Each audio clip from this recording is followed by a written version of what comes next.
नमस्कार। बहुत स्वागत है आप सभी दर्शकों का कन्या राशि के लिए सूर्य राशि परिवर्तन के इस वीडियो में। शनि की राशि में शनि के साथ सूर्यदेव। जी हाँ, 12 फरवरी 2025 रात्रि 10:50 पर ग्रहों के राजाधिराज भगवान भुवन भास्कर सूर्यदेव राशि परिवर्तन करके शनि की राशि कुंभ राशि में गोचर कर चुके हैं और 14 मार्च तक शनि की राशि शनि के साथ गोचर करेंगे।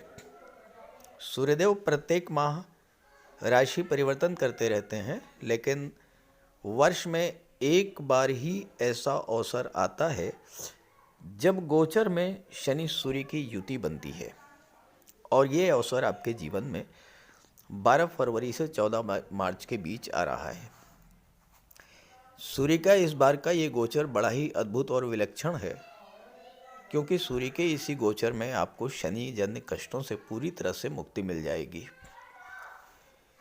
क्योंकि 28 फरवरी को शनि अस्त हो जाएंगे और 9 अप्रैल को जब शनि उदित होंगे तो राशि परिवर्तन करके मीन राशि में जा चुके होंगे। 12 फरवरी से 14 मार्च के इस गोचर के दौरान 19 फरवरी तक सूर्य धनिष्ठा नक्षत्र में रहेंगे, जो कि मंगल का नक्षत्र है, और मंगल के माध्यम से अपना फल देंगे। इसके बाद 4 मार्च तक पूर्व भाद्रपद में रहेंगे, जो कि गुरु का नक्षत्र है, और इस तरह गुरु के माध्यम से फल देंगे। तो इस गोचर काल में मंगल के माध्यम से और गुरु के माध्यम से भी अपना फल प्रदान करेंगे। चूँकि मंगल और गुरु दोनों ही सूर्य के मित्र हैं, इसलिए जिन जिन भावों में गुरु का गोचर है, मंगल का गोचर है, उन भावों से संबंधित सभी शुभ फल आपको प्राप्त होंगे। इस गोचर का एक और महत्वपूर्ण बिंदु ये भी है कि पूरे गोचर काल में सूर्य मंगल त्रिकोण पर रहेंगे, नवम पंचम का योग बनाएंगे, तो सूर्य और मंगल दोनों ही एक्टिवेट होंगे और अपना पूरा फल प्रदान करेंगे। ज्योतिष शास्त्र में शनि सूर्य को एक दूसरे का प्रबल शत्रु माना गया है, लेकिन यही सूर्य शनि अगर आपकी गोचर जन्म कुंडली में अच्छे हुए तो प्रबल राजयोग कारक भी होते हैं। तो पहले मैं आपको ये समझाऊंगा कि सूर्य शनि की युति किस तरह से कार्य करती है, किस तरह से ये प्रबल राजयोग कारक है। फिर बात करेंगे सूर्य के राशि परिवर्तन का कन्या राशि के जातकों के जीवन पर पड़ने वाले प्रभाव के बारे में। यह विश्लेषण आपकी चंद्र राशि के आधार पर किया जा रहा है और वीडियो के अंत में मैं आपको सूर्य के उपाय भी बताऊंगा।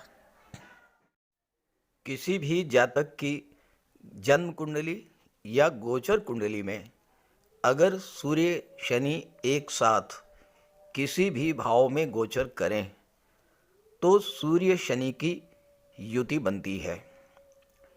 गोचर में हर वर्ष एक माह के लिए सूर्य शनि की युति बनती ही है। ज्योतिष शास्त्र में सूर्य शनि को एक दूसरे का प्रबल शत्रु माना गया है, क्योंकि सूर्य है प्रकाश, शनि है अंधकार।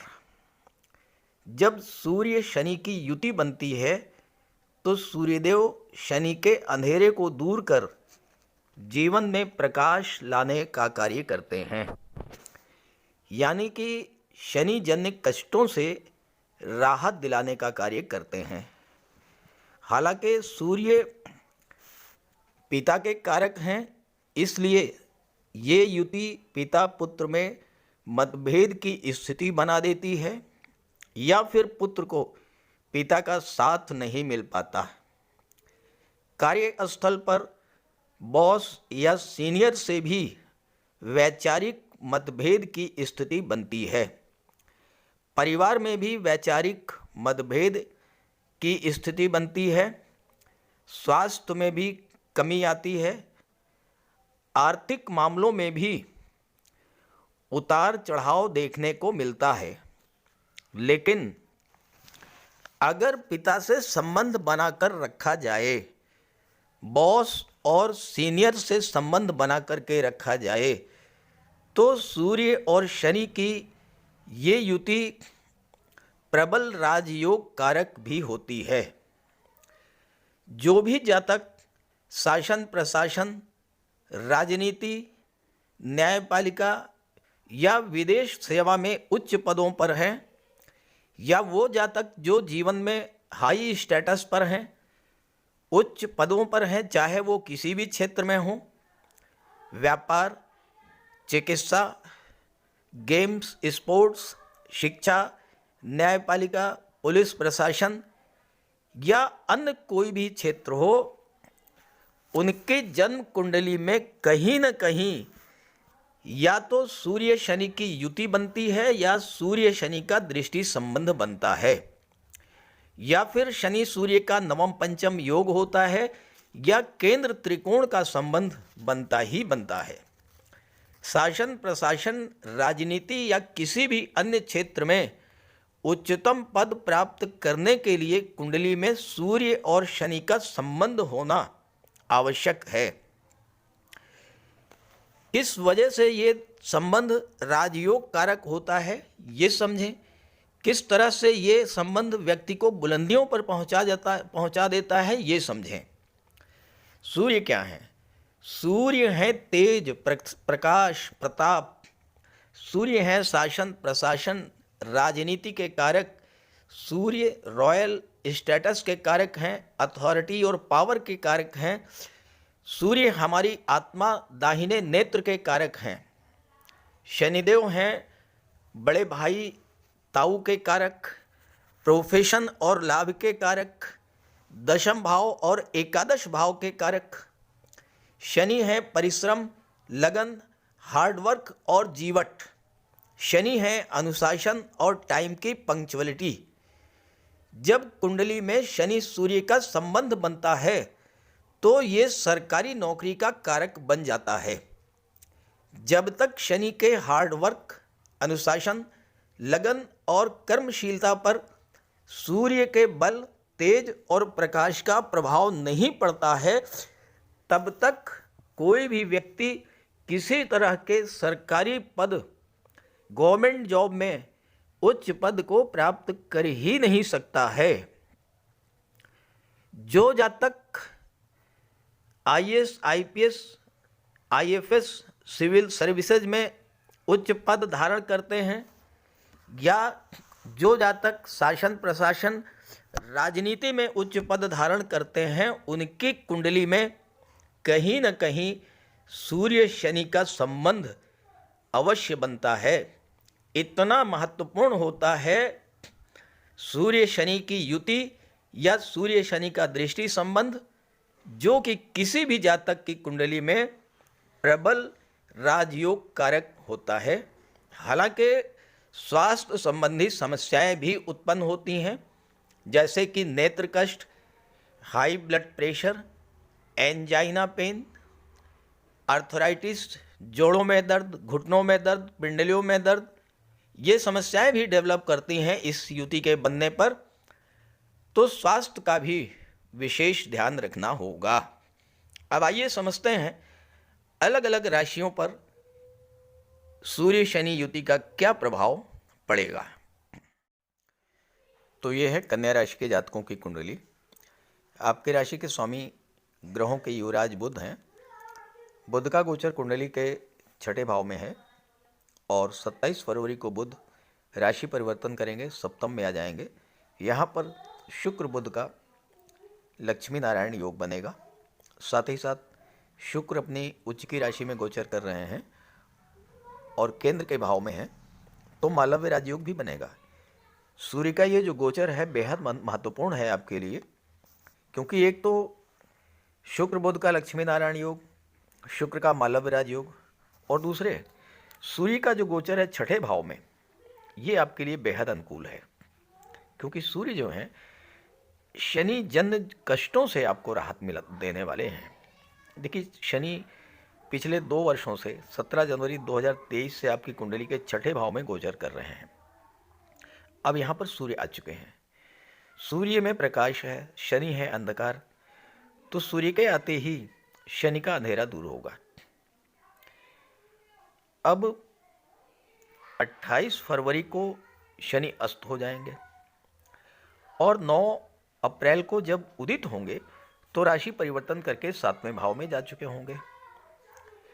तो इस तरह से शनि के छठे भाव में गोचर से संबंधित जो कष्ट आपको मिल रहे थे उनसे 12 फरवरी के बाद पूरी तरह से राहत आपको मिलने जा रही है। एक तरह से आपके जीवन में एक बहुत बड़ा यू टर्न आएगा। देखिए अभी तक क्या हो रहा था। शनि छठे भाव में है। शनि जिस भाव में गोचर करते हैं उस भाव को मजबूत करते हैं। तो छठे भाव को मजबूत कर रहे थे। छठे भाव का मजबूत होना यानी आपके जीवन में संघर्षों का बढ़ना। और शनि की दृष्टि 8वें भाव पर भी पड़ रही थी, 12वें भाव पर भी पड़ रही थी।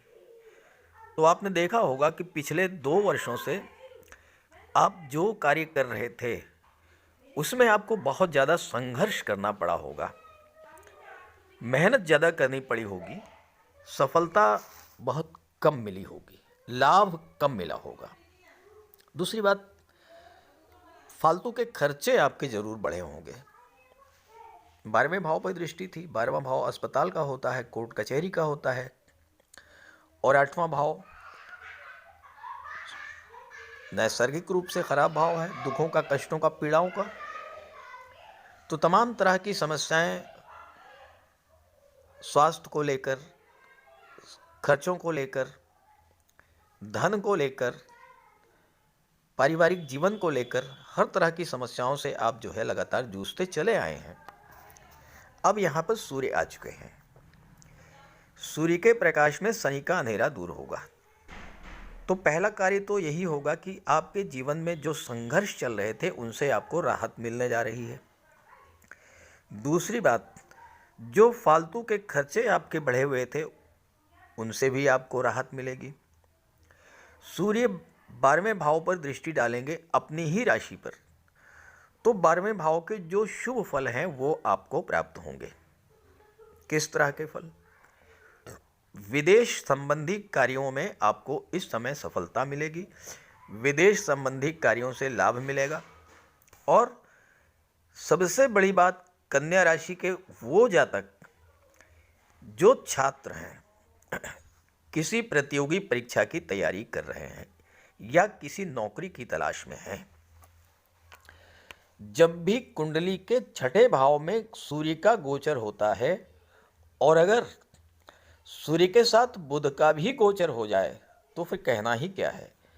बुध आपकी कुंडली में दशम के भाव के स्वामी हैं, जो कि कैरियर का भाव होता है। तो छात्रों को सफलता मिलने का प्रबल योग है इस समय। अगर आपकी जन्म कुंडली में सूर्य बुध अच्छे हैं, आपने पूरा प्रयास किया है, तो सूर्य आपको जाते जाते कुछ न कुछ दे करके जरूर जाएंगे। चूंकि 12वें भाव पर दृष्टि है, बुध के साथ हैं। बुध आईटी सेक्टर के कारक होते हैं, मैनेजमेंट के कारक होते हैं, व्यापार के कारक होते हैं। तो जो लोग विदेशों में किसी मल्टीनेशनल कंपनी में, किसी विदेशी कंपनी में, IT sector, computer, communication, management के क्षेत्र में अपनी किस्मत आजमाना चाहते हैं, प्रयास कर रहे हैं, उन्हें भी सफलता मिलेगी। एक अच्छी बात आपकी कुंडली में यह है कि भाग्य का स्वामी 7वें भाव में है, शुक्र केंद्र के भाव में मालव्य राजयोग बना रहे हैं।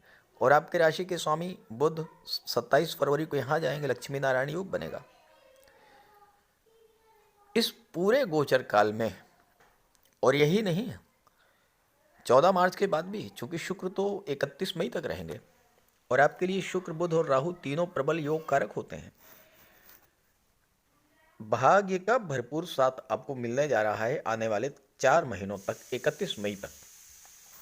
और आपके लिए इतना अच्छा अवसर आया है कि आपके जो भी कार्य अधूरे रह गए हैं, एफर्ट कीजिए, आपके सारे कार्य पूरे होंगे। विवाह के इच्छुक थे, विवाह का योग बनेगा। संतान प्राप्ति की इच्छा थी, संतान की प्राप्ति होगी। चूंकि शनि पंचम के भी स्वामी थे, जिन छात्रों की शिक्षा अधूरी रह गई थी उनकी शिक्षा पूरी होगी। जिन जातकों को शेयर सट्टे लॉटरी से नुकसान हुआ था, अब उनके लाभ के योग बनेंगे। और सबसे बड़ी बात यह है कि यहाँ पर राहु है, राहु सप्तम में गोचर कर रहे हैं शुक्र के साथ, और राहु की दृष्टि लाभ के भाव पर पड़ रही है। शुक्र धन के कारक हैं, बुध व्यापार के कारक हैं, राहु की कोई लिमिट नहीं है। तो अगर आप एफर्ट करेंगे तो इस समय ना तो धन की कोई लिमिट होगी, ना ही बिजनेस ग्रोथ की कोई लिमिट होगी। अगर आपकी कुंडली में राहु अच्छे हैं तो आप नोट कर लीजिए, इस समय आपके लिए व्यापार की दृष्टि से और ख़ास करके पार्टनरशिप में व्यापार के लिए बेहद अनुकूल समय आया हुआ है। शुक्र 7वें भाव में है, कला के कारक, सौंदर्य के कारक, सुख सुविधाओं के कारक, कंफर्ट और लग्जरी के कारक।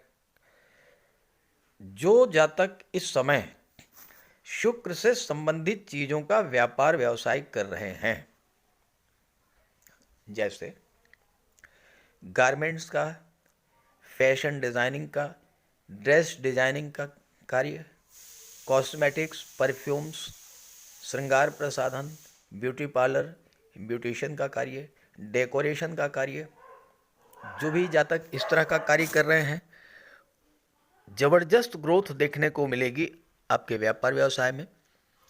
अपने व्यापार को आप विदेशों तक लेकर के जा सकते हैं। विदेशों से अच्छी बड़ी बिजनेस डील आपको मिलेगी, विदेशों से धन की प्राप्ति होगी। अगर आप कला के क्षेत्रों से जुड़े हुए हैं, ध्यान दीजिएगा, शुक्र आपकी कुंडली में भाग्येश है और धनेश हैं, दोनों कार्य। तो भाग्य आपका साथ देगा, और भाग्य का साथ मिले से धन भी प्राप्त होगा, धन का संचय भी होगा। भाग्य भाव में गुरु बैठे हैं जो कि चौथे भाव के स्वामी हैं। चौथा भाव क्या है? सुख सुविधा के साधनों का है। शुक्र और गुरु मिलकर के आपके घर में खुशियां लाएंगे। घर में किसी सदस्य का विवाह होगा या संतान की प्राप्ति होगी, घर में मांगलिक धार्मिक आयोजन होंगे, घर में पूजा पाठ का कोई कार्यक्रम हो सकता है, धार्मिक यात्राओं पर, विदेश यात्राओं पर आप जाएंगे। मंगल और सूर्य एक दूसरे से त्रिकोण पर हैं, नवम पंचम का योग बना रहे हैं। मंगल दशम भाव में है, दशम भाव में मंगल दिग्बली होते हैं। जिस जातक की कुंडली के दशम भाव में मंगल का गोचर हो, अगर जन्म कुंडली में है तो फिर कहना ही क्या है। और गुरु के साथ मंगल का संबंध बन जाए, ये बहुत महत्वपूर्ण सूत्र मैं बता रहा हूं आपको, आप नोट कर लीजिए। अपनी कुंडली को नेट से डाउनलोड करके चेक कर लीजिए। अगर आपकी जन्म कुंडली में मंगल और गुरु का संबंध बन रहा है और मंगल दशम भाव में है, कहीं से भी मंगल पर गुरु की दृष्टि पड़ जाए, तो आप कमेंट करके बताइएगा, आपके सोर्स ऑफ इनकम एक से अधिक होंगे, एक से अधिक साधनों से आपकी आय हो रही होगी। और ये गोचर में ये स्थिति बन रही है। कैसे बन रही है? देखिए, चौथे भाव के स्वामी गुरु हैं, चौथे भाव पर मंगल की दृष्टि है। तीसरे भाव के स्वामी मंगल हैं, मंगल तीसरे भाव पर गुरु की दृष्टि। तीसरे भाव में गुरु मंगल का संबंध बना, चौथे भाव में गुरु मंगल का संबंध बना। मंगल की चौथी दृष्टि लग्न पर, गुरु की पांचवी दृष्टि लग्न पर, तो लग्न भाव में भी गुरु मंगल का संबंध बन रहा है। तो कन्या राशि के जातक, उनके लिए इस समय एक से अधिक साधनों से इनकम बढ़ने का प्रबल योग बन रहा है। दूसरी बात, दशम भाव में मंगल है और दृष्टि है चौथे भाव पर। मंगल तो भूमि के कारक होते हैं, चौथे भाव पर जब दृष्टि डालेंगे तो भूमि, भवन, प्रॉपर्टी का लाभ दे करके जाएंगे। कार्य क्षेत्र में स्थितियां कितनी भी प्रतिकूल हैं, कितना भी बड़ा चैलेंज आपके सामने है, कैसी भी चुनौती आपके सामने है, मंगल अगर आपके दशम भाव में है, कोई आपको हरा नहीं सकता।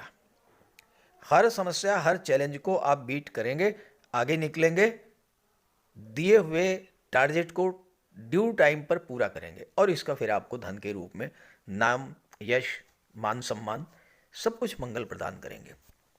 और कन्या राशि के वो जातक जो मेडिकल के क्षेत्र से जुड़े हैं, जो सर्जरी के क्षेत्र से जुड़े हैं, गेम्स और स्पोर्ट्स के क्षेत्र से जुड़े हैं, इंजीनियरिंग या टेक्नोलॉजी के क्षेत्र से या फायर रिलेटेड एरिया से जुड़े हैं उन जातकों के लिए तो मंगल का गोचर सोने में सुहागे के समान है। जबरदस्त उन्नति, लाभ, मान सम्मान दे रहे हैं मंगल। शुक्र सप्तम भाव में है।